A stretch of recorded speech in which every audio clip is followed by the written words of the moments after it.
بسم الله الرحمن الرحيم، والصلاة والسلام على أشرف المرسلين. كلمة مقتضبة باسم التكتل الصحراوي الدولي للوحدة الوطنية فرع جهة الرباط سلا القنيطرة، وباسم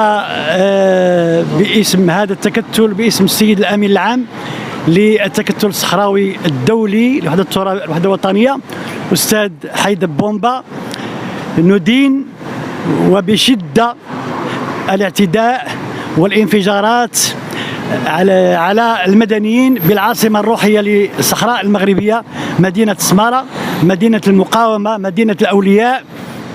وندين هذا الفعل الإجرامي الذي لم يسفر التحقيق بعد عن ما هي الجهة ومن هي الجهات المتورطة في هذا الانفجار وفي هذا الاعتداء على المدنيين العزل وهذه الاعتداءات التي أودت بوفاة شهيد شاب في مقتبل العمر جاء لقضاء عطلته الصيفية بمدينة سمارة، وكذلك جرح 3 مواطنين، وكذلك اعتداءات متكررة على ناحية مطار سمارة أسبوع بعد هذه الانفجارات المدنيين هذه الانفجارات. وندين كذلك هذا الفعل الشنيع الذي لم يتبين بعد ما هي الجهة التي كانت السبب في هذه الانفجارات.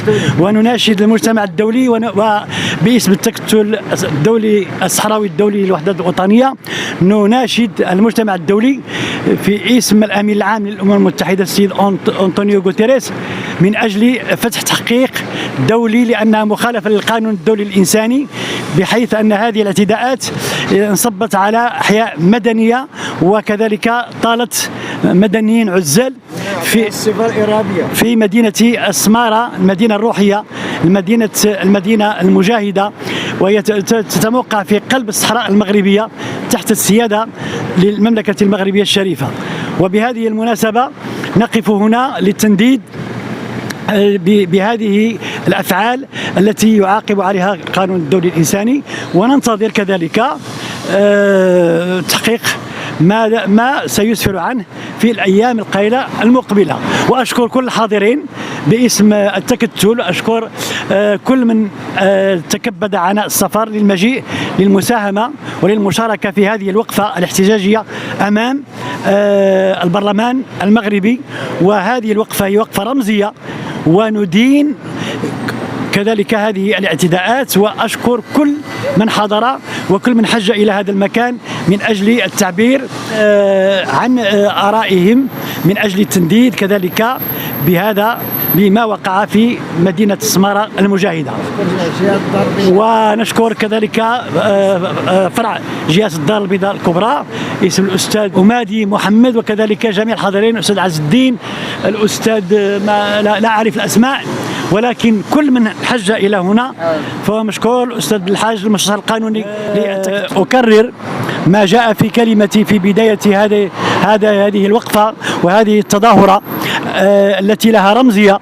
نقف أمام مؤسسة دستورية عتيدة بالمملكة المغربية الشريفة، ألا وهي مؤسسة البرلمان التي تعكس إرادة الشعب، والشعب الذي يندد قاطبة بظاهرة الإرهاب التي قد تحصده الأخضر واليابس في منطقة الساحل وفي دولنا المغاربية، وكذلك في عالمنا العربي وفي قارتنا الإفريقية.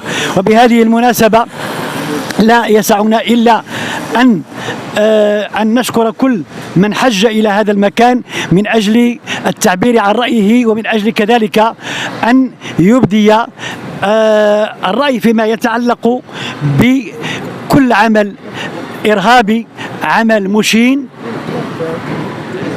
عمل إرهابي قد يطال المدنيين العزل الذين ليسوا معنيين بالعمليات العسكرية. وقد يذهب القول إلى أن الجبهة الانفصالية قد يكون لها دور في هذه الأعمال الإرهابية التي أدت إلى مقتل مدنيين عزل.